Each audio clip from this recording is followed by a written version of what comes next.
বাংলাদেশের গণমাধ্যমে এখন পর্যন্ত যারা আওয়ামী লীগ সরকারের দালালি করেছে, দোসর হিসেবে কাজ করেছে, তারা এখন পর্যন্ত বহাল তবিয়তে বসে আছে।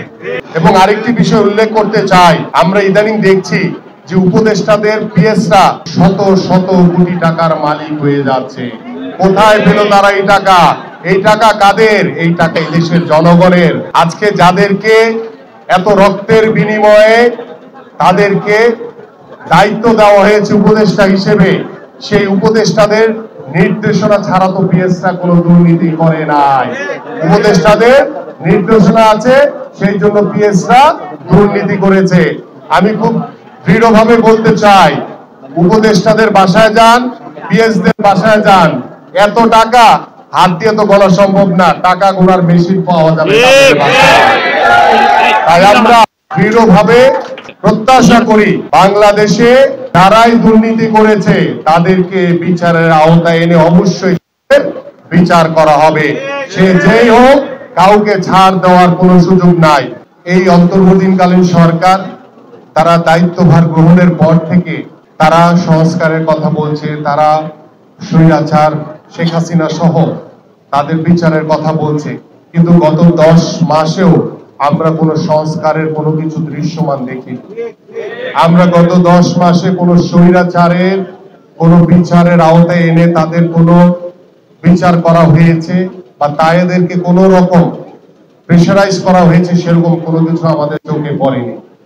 আমরা গত 10 মাসে বাংলাদেশের মানুষের ভিতরে যে অস্থিরতা বিরাজ করছে, সেই অস্থিরতা কাটাতে এই অন্তর্বর্তীকালীন সরকার ব্যর্থ হয়েছে।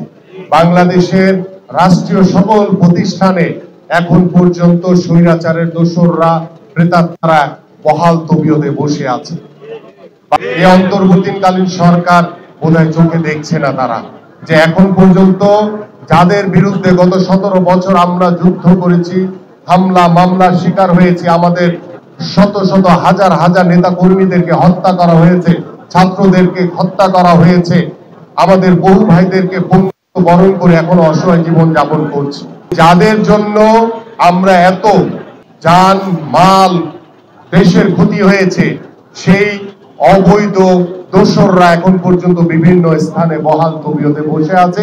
তাদেরকে আইনের আওতায় আনা তো দূরের কথা, তাদের সাথে পরামর্শ করে ষড়যন্ত্র করছে কিভাবে টাল বাহানা করে নির্বাচনকে পিছিয়ে দেওয়া যায়, সেই অপচেষ্টা করে যাচ্ছে। কিন্তু আমরা বারবার বলছি যে আমরা খুব আন্তরিকভাবে আপনাদের কাছে আহ্বান করছি যে আগামী ডিসেম্বরের ভিতরে নির্বাচনের ঘোষণা দিন এবং দ্রুত সময়ের ভিতরে নির্বাচনের রোড ম্যাপ ঘোষণা করুন।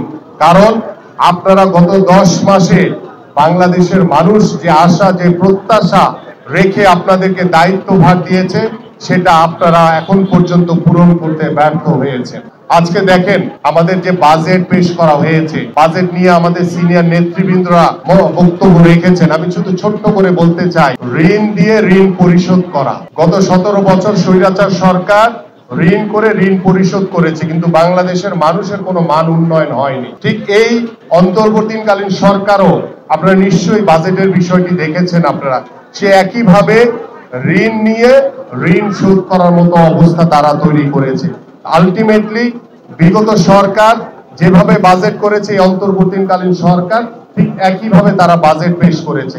বাংলাদেশের মানুষের তো কোনো মান উন্নয়ন বা বাংলাদেশের মানুষের যে প্রত্যাশা, বাংলাদেশে গত 17 বছর যে যুদ্ধ সংগ্রাম করলাম আমরা, সেই যুদ্ধ সংগ্রামের প্রতিফলন এখন পর্যন্ত এই অন্তর্বর্তীকালীন সরকার আমাদেরকে দেখাতে ব্যর্থ হয়েছে।